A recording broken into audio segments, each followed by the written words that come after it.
예수님을 닮아가는 제자의 삶, 행복섬김 전도학교에 오신 여러분들을 진심으로 환영합니다. 저는 행복섬김 전도학교의 강사 주요한입니다. 오늘은 그 7번째 시간으로 섬김과 봉사라는 제목으로 말씀을 나누겠습니다. 먼저 주제 선구인 마태복음 25장 40절에 있는 말씀을 함께 읽겠습니다. 임금이 대답하여 이르시되 내가 진실로 너희에게 이르노니 너희가 여기 내 형제 중에 지극히 작은 자 하나에게 한 것이 곧 내게 한 것이라 하시고. 우리는 매일 수많은 사람들을 만납니다. 그리고 상황에 따라서 사람들을 대하곤 합니다. 여러분들은 혹시 사람들을 만날 때 그 사람들을 대하는 원칙이 있으신가요? 사람마다 각각의 원칙이 있기는 합니다. 그런데 요즘 세간에 이 문제가 되는 원칙이 있습니다. 그것이 바로 갑질이라는 것입니다. 이 깃털만한 우위라도 가졌다면 나는 목에 힘을 줘야 된다라고 생각하는 그 정신이 바로 갑질입니다. 약한 자에게는 강하고 강자 앞에서 비굴해지는 것이 갑질입니다. 그런데 이런 갑질을 하는 사람은 진짜 갑은 아닙니다. 갑질은 노예가 자신이 노예로 만들려는 이들에게 저지르는 악한 행동이 갑질입니다. 진정한 갑은 약한 자에게는 부드럽고 강한 자에게 강해지는 것이 진짜 갑입니다. 그런데 스스로가 갑이 아니기에 갑질을 하는 것입니다. 이런 정신을 노예 정신이라고 부릅니다. 성경에 이런 갑질의 진수를 보여주는 이야기가 있습니다. 마태복음 18장에는 1만 달란트 빚진 자와 100데나리온 빚진 자의 비유가 있습니다. 한 데나리온은 1일치 품삯으로 우리가 생각하는데요. 일당을 10만 원으로 계산했을 때 한 달란트는 6천 데나리온입니다. 그러면 16년치 일당이 되겠죠. 대략 6억 원 정도 되는 돈입니다. 그런데 이 종은 주인에게 무려 1만 달란트를 빚졌다라고 하고 있습니다. 이것은 16만 년치의 일당인데 그렇게 보면 6조 원가량 되는 것입니다. 어떻게 그런 돈을 빚졌을까요? 그 종이 주인 앞에 왔습니다. 마태복음 18장 26절에 기록되어 있기를 그 종이 엎드려 절하며 이르되 내게 참으소서 다 갚으리이다 하거늘. 성도 여러분, 6조라는 돈, 16만 년치 일당을 이 사람이 어떻게 갚을 수 있을까요? 마태복음 18장 27절에 보면 그 종의 주인이 불쌍히 여겨 놓아 보내며 그 빚을 탕감하여 주었다라고 말했습니다. 도대체 어떻게 하면 이 16만 년치의 일당, 현재로 하면 6조 원의 값어치의 돈을 날릴 수 있을까요? 그러니까 60년 동안 매 해마다 1,000억 원씩입니다. 그러니까 매 달이면 거의 100억 원에 가까운 돈인데 이게 어떻게 가능한지 모르겠습니다. 아무튼 그런데 이 종은 그렇게나 많은 돈을 빚졌다는 것입니다. 그런데 탕감이라뇨. 6조에 해당하는 돈을 탕감이라뇨. 정말 이 주인은 갑 중에 갑인 것 같습니다. 성도 여러분, 이게 진짜 갑입니다. 갑은 이렇게 행동하는 것입니다. 6조 원 정도 까짓것 눈 하나 깜빡 안 하고 탕감해 주는 게 갑인 것입니다. 이것을 우리는 은혜라고 부릅니다. 그런데 6조 원을 탕감받은 은혜를 받고 나가던 길에 자신에게 100데나리온을 빚진 동료를 만났습니다. 앞서 말씀드리기를 한 데나리온이 1일치 품삯으로 대략 10만 원이라고 생각한다고 했으니까 100데나리온을 생각해보면 1,000만 원입니다. 마태복음 18장 28절로 30절에 기록되어 있기를 그 종이 나가서 자기에게 100데나리온 빚진 동료 한 사람을 만나 그를 붙들어 목을 잡고 이르되 빚을 갚으라 하매 그 동료가 엎드려 간구하여 이르되 나에게 참아 주소서 갚으리이다 하되 허락하지 아니하고 이에 가서 그가 빚을 갚도록 옥에 가두거늘. 이 상황을 한 줄로 요약하면 그렇습니다. 6조를 탕감받은 사람이 1,000만 원 빚진 자에게 갑질을 했다. 안타까운 일이죠. 마태복음 25장 40절에 기록되어 있기를 너희가 여기 내 형제 중에 지극히 작은 자 하나에게 한 것이 곧 내게 한 것이니라 하셨으니까, 다시 말하면 내가 1,000,000원 빚진 동관에게 한 행동이 곧 6조 탕감해준 내게 하는 행동과 같은 것이다 라고 말씀하신 것입니다. 다시 말하면 나는 너에게 은혜를 베풀었으나 너는 빚진 동관에게 갑질을 했구나. 그것은 너가 나에게 갑질을 한 것과 같은 것이다. 따라서 주인은 그 갑질한 동을 불러다가 판결을 내리게 됩니다. 마태복음 18장 32절과 34절에 기록되어 있기를 악한 종아, 내가 빌기에 내가 내 빚을 전부 탕감하여 주었거늘 내가 너를 불쌍히 여김과 같이 너도 내 동료를 불쌍히 여김이 마땅하지 아니하느냐 하고, 주인이 노하여 그 빚을 다 갚도록 그를 옥졸들에게 넘기니라. 갑질의 결과는 참혹했습니다. 성도 여러분, 6조의 빚을 갚도록 감옥에 있으려면 얼마의 기간을 있어야 했을까요? 마태복음 18장 35절에는 우리에게 이렇게 권면합니다. 너희가 각각 마음으로부터 형제를 용서하지 아니하면 나의 하늘아버지께서도 너희에게 이와 같이 하시리라. 주인 되시는 하나님께서 빚진 종 된 우리에게 은혜로 구원을 베푸셨습니다. 6조가 아니라 육경으로도 살 수 없는 구원을 우리에게 거저 주신 것입니다. 우리는 용서와 은혜를 입은 사람들입니다. 그렇기에 우리도 이 빚진 동관과 같이 용서와 은혜가 필요한 사람들에게 용서와 은혜를 베풀어 하는 것이 당연한 것입니다. 이렇게 용서와 은혜를 베푸는 것을 우리는 봉사라고 합니다. 그래서 오늘 함께 나눌 말씀의 주제가 섬김과 봉사라는 제목으로 나눠주고 있습니다. 성도 여러분, 우리는 6조 원이 넘는 값어치의 이 구원을 받은 사람들입니다. 은혜로 얻은 사람들입니다. 그러니까 이 봉사하면서 살아가면서 이 돈 1,000,000원 정도의 손해쯤은 웃어 넘겨주세요.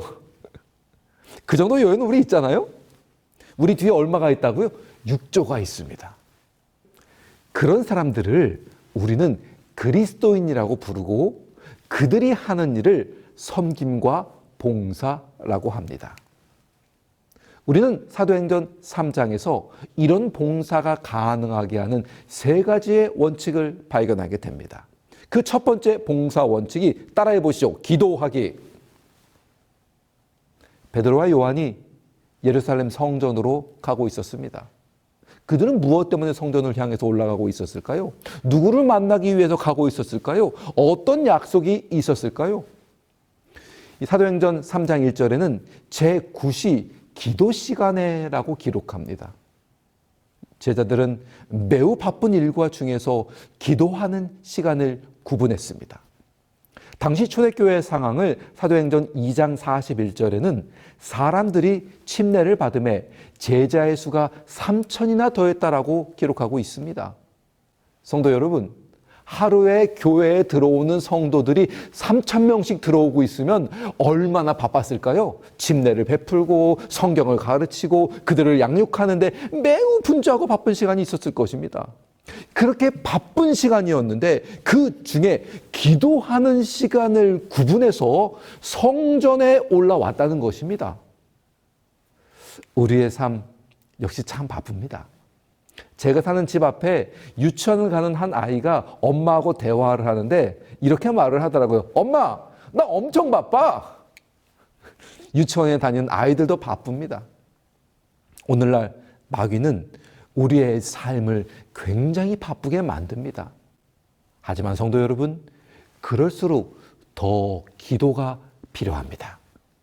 바쁘게 살아가는 우리의 삶 속에서 혹시 기도를 잊지는 않으셨는지요? 정해진 시간에, 정해진 장소에서 특별히 영혼 구원과 그를 위한 봉사를 위해서 여러분 기도할 수 있게 되시기를 소망합니다. 봉사하는 일은 바로 첫 단계가 기도라는 사실을 기억하시기 바랍니다. 봉사의 원칙 두 번째, 따라해 보시죠. 관심 갖기. 베드로와 요한이 미문으로 예루살렘 성전에 들어올 때에 사람들이 안진뱅이 하나를 데려다가 그 성전 앞에 두었습니다. 시대의 소망 가운데는 이 안진뱅이의 나이가 40세라고 했습니다. 태어나면서부터 장애를 얻은 이 안진뱅이는 평생을 이 자리에서 구걸을 하면서 지냈을 것입니다. 처음엔 사람들이 관심을 가졌겠죠. 하지만 시간이 지나자 사람들은 그 처음에 가졌던 동정심을 잊어버리고 무관심의 시선을 가지게 되었습니다. 하지만 그날 요한과 베드로는 그를 바라보는 시선이 달랐습니다. 4절에 기록되어 있기를 베드로가 요한으로 더불어 주목하였다라고 성경은 기록합니다. 다른 사람들은 그냥 지나치고 늘상 그 자리에 있으려니 하고 무관심했지만 관심을 가지고 집중해서 바라봤다는 것입니다. 신약 성경의 사복음서에는 예수님이 사역하신 것을 여러 각도에서 다양하게 기록해 놓았습니다. 그런데 그 장면들을 자세히 보면 모든 곳에 예수님의 관심이 머물러 있었다는 사실을 알 수 있습니다. 예수님은 늘 말씀을 듣는 사람들의 입장에 서셨습니다. 그들의 말을 들어주고 관심을 가지는 일부터 시작하셨습니다.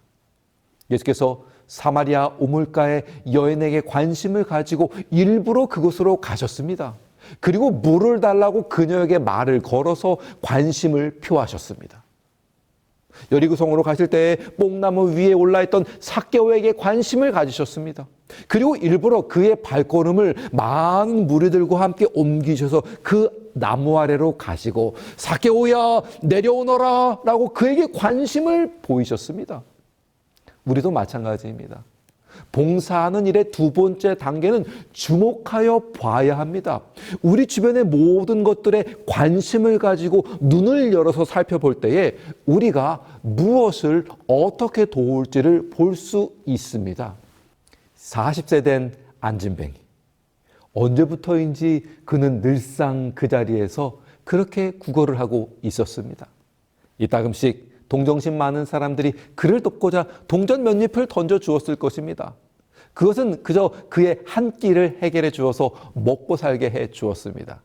하지만 그에게 실제적으로 필요한 것은 따로 있었습니다. 베드로가 나면서부터 안진뱅이 된 그에게 관심을 기울였을 때 그가 실제적으로 필요한 것을 알게 되었습니다.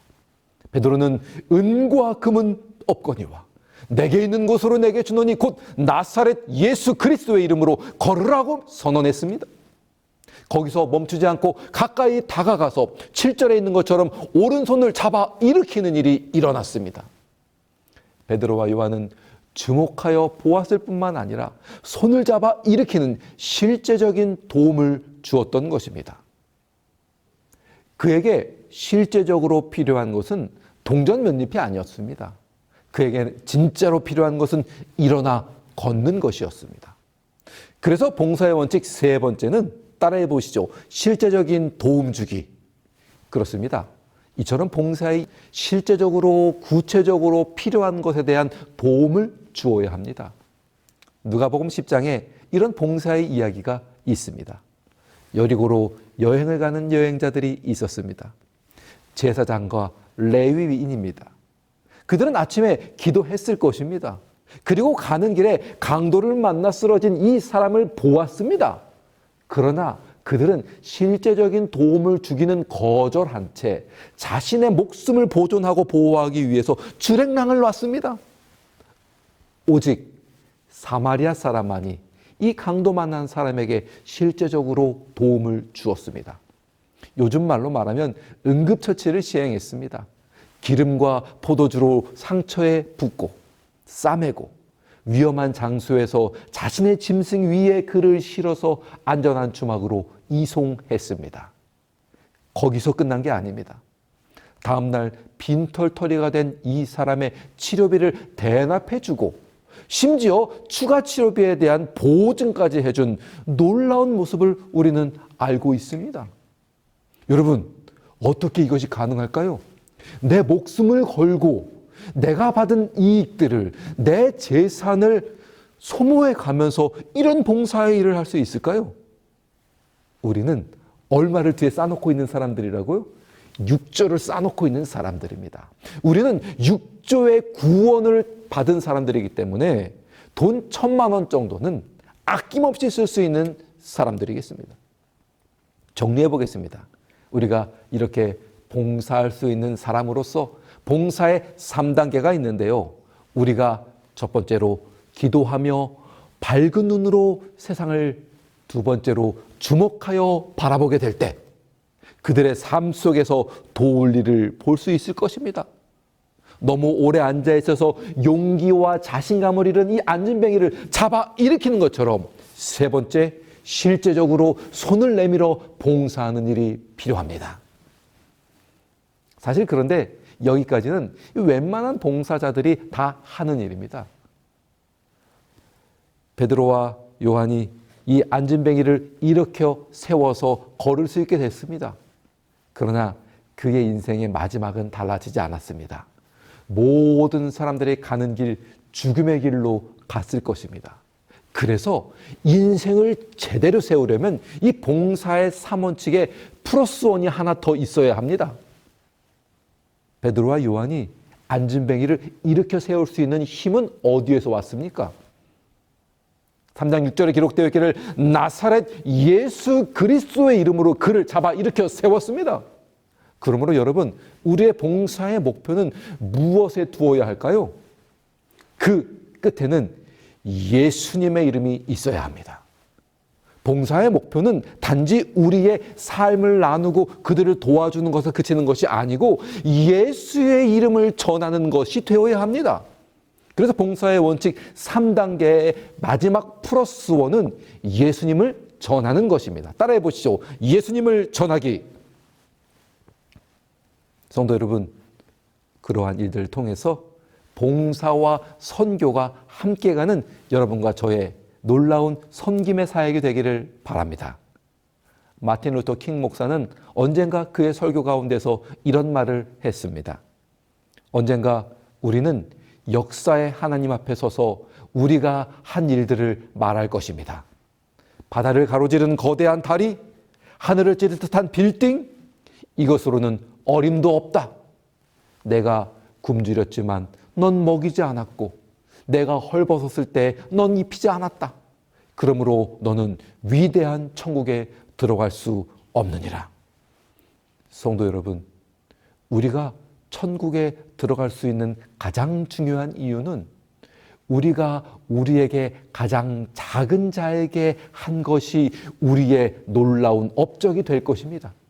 마태복음 25장 40절 우리의 본문의 말씀에 기록되어 있기를 임금이 대답하여 이르시되 내가 진실로 너희에게 이르노니 너희가 여기 내 형제 중에 지극히 작은 자 하나에게 한 것이 곧 내게 대하여 한 것이라는 사실을 기억하시면서 먼저 기도하시고 관심을 가지시고 실제적인 도움을 주면서 예수님을 소개하시는 여러분과 저의 삶이 되시기를 간절히 축원합니다.